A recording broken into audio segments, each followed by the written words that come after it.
Pas rënies së perandorisë osmane dhe pushtimit Palestinës dhe Irakut nga Britania, Britania hoqi dorë nga ideja e ndarjes së territoreve osmane, siç ishte parashikuar fillimisht në marrëveshjen Sykes-Picot. Në vend të kësaj, ajo fokusua në sistemin e mandateve të miratuar në konferencën e San Remos, e mbajtur në Francë më 26 prill 1920, që synonte ta përcaktonte fatin e provincave arabe të pushtuara. Historiani i njohur libanez Kamal Salibi besonte se konsideratat kryesore në atë kohë kishin të bënin me naftën dhe rrugët e transportit. Britanikët u përballën me shumë vështirësi gjatë luftës në përpjekje për të pushtuar Irakun. Shpërthimi i luftës kishte dëshmuar rëndësinë strategjike të naftës. Në atë kohë, Britania kontrollonte burimet e naftës në Iran. Shqetësimi kryesor ishte të pengohej Gjermania, një kontribuese kryesore në kompaninë turke të naftës, të arrinte në fushat e naftës që dihej se ekzistonin në rajonin e Kirkukut në Irak. Midis viteve 1915 dhe 1916, Ahmed Xhemal Pasha, udhëheci i fundit ushtarak osman, dha dënime të ashpra ndaj intelektualëve nacionalist arab nga Levanti. Si rezultat, mbështetësit e nacionalizmit arab kërkuan pavarësi të plot nga perandoria osmane. Kjo përkoi me deklaratën e Sherifit të Mekës më 1 qershor 1916 për të ngritur kundër perandorisë. Hussein bin Ali shpalli se synonte të krijonte një shtet arab që do të shtrihej nga Aleppo në Siri deri në Aden në jug, siç përmendte në korrespondencën e tij me komisionerin britanik në Egjipt, Sir Henry McMahon. Megjithatë, kjo nuk përputej me interesat koloniale të aleatëve të tij të përcaktuara në konferencën e San Remos. Ndërsa britanikët përpiqeshin të dëbonin ushtrinë osmane nga Levanti, forcat arabe u udhëhequra nga Sherif Faisali, djali i tretë dhe më i popularizuar i Sherif Huseinit, mbronte krahun e djathtë të Britanisë. Sherif Faisali hyri në Damask më 1 tetor 1918 dhe themeloi një qeveri arabe në sundimin e babait të tij, në përpjekje për të imponuar këtë realitet të ri ndaj Britanisë dhe Francës. Francezët, të cilët kishin pushtuar tashmë Beirutin, pretenduan se dëshironin të arrinin një marrëveshje me Sherif Faisalin. Ata u drejtuan drejt Damaskut dhe mundën ushtrinë e tij në Majsalun, pranë Damaskut, më 24 qershor 1920. Si kompensim, britanikët krijuan një mbretëri të re arabe për Sherif Faisalin në provincat e vjetra osmane në Irak, të cilat ushtria britanike kishte pushtuar që në vitin 1915 dhe i kishte marrë plotësisht në vitin 1917. Këto provinca më vonë u bashkuan në atë që u bë e njohur si Mbretëria e Irakut. Ndërkohë, Franca hoqi dorë nga pretendimet mbi provincën e Mosulit në këmbim të një pjese më të madhe në kompaninë turke të naftës. Kjo kompani u konfiskua nga aleatët dhe u riformua me emrin Kompania e Naftës e Irakut. Në vitin 1920, francezët aneksuan disa pjesë provincave osmane, që më parë ishin bashkangjitur Beirutit dhe Damaskut, në Mutasarrifatin e vjetër të malit të Libanit për të krijuar shtetin e Libanit me kufit që ka sot. Më pas, francezët filluan të trajtonin pjesën tjetër të rajonit nën mandatin e tyre, të cilin e quajtën Mashrik.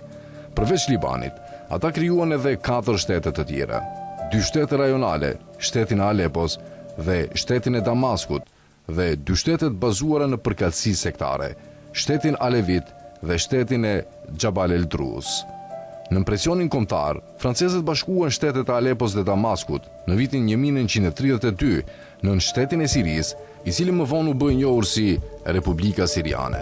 Më pas, atij u bashkuan edhe shteti Jabal el-Druz dhe shteti Alevit.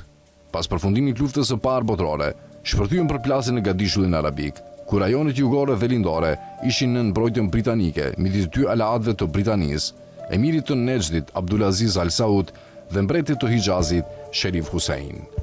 Betejat përfunduan kur Al Saud mori kontrollin e rajoneve që ishin në ndikimin e emirit Ali, djalit të madh të trashëgimtarit të Sherif Husseinit në Hijaz, në Medinë, Jambu dhe Xheda. Ky i fundit u mund në vitin 1925 dhe u largua drejt Indisë. Mbretëria e Arabisë Saudite u themelua në vitin 1932. Ndërkohë, Palestina kishte qenë në sundimin e generalit britanik Edmund Allenby, që nga hyrja e tij në Jerusalem në vitin 1917. Kufiri i saj lindor me Emiratin e Transjordanis ishte kufiri që ardheu kombëtar i premtuar për hebrejt, sipas deklaratës së Balfurit, nuk duhet ta kalonte. Në fund të luftës së parë botërore, marrëveshja Sykes-Picot u zëvendësua nga marrëveshja San Remos dhe politikat e mandateve të aplikuara në vendet arabe krijuara në Mashrik. Nga marrëveshja Sykes-Picot Nuk mbeti asgjë përveç përcaktimit fillestar të kufive të Libanit, Irakut, Transjordanisë dhe Palestinës. Në vitin 1939, Turqia mori provincën siriane të Iskenderunit në bashkëpunim me autoritetet franceze të mandatit. Kolonizimi britaniko-francez mbeti në vendet e Mashrikit përveç rajoneve të Jemenit, Arabisë Saudite dhe Transjordanisë deri në fillimin e luftës së dytë botërore në vitin 1939. Egjipti dhe Iraku nënshkruan marrëveshje me Britaninë që në praktikë i penguan në fitoren e pavarësisë, ndërsa monarkitë urzuan përkatësisht në vitin 1952 dhe 1958. Gjatë luftës, qeveria franceze premtoi pavarësi për vendet nën mandatin e saj, ndërsa zërat e klasës politike vendase që kërkonin pavarësi bëheshin gjithnjë më të fortë. Siria dhe Libani fituan pavarësi në vitin 1943, 2 vite para përfundimit të luftës së dytë botërore. Në një ditë pranverët vitit 1948, Britania i dha fund mandatit të saj në Palestinë. Disa orë më vonë, udhëheqja hebreje e drejtuar nga David Ben Gurion shpalli krijimin e një shteti hebre, që do të njihej si shteti i Izraelit. Britanikët, para dhe gjatë luftës, kishin nxitur migrimin e hebrejve europian drejt Palestinës, duke hapur rrugën për krijimin e këtij shteti të ri. Roli ndërkombëtar i Britanisë dhe Francës filloi të zbehej pas krizës së Suezit në vitin 1956.